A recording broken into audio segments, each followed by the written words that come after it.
Tumekuja kuhakikisha ya kwamba stima imefika.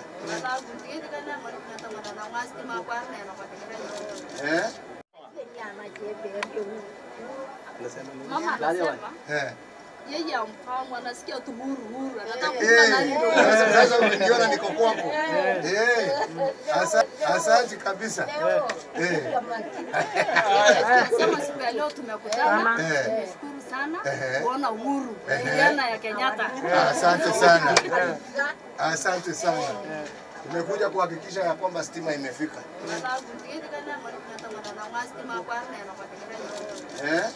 Sisi namna hiyo mama. Uendelee kutuombea na kuombea nchi. Kabisa.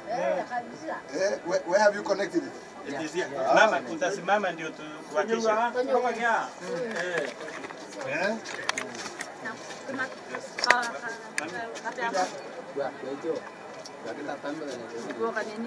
Haya, tuwashe pamoja, si ndio? Na hiyo. Na sasa kijana atakuwa anaweka mobile yake hapa.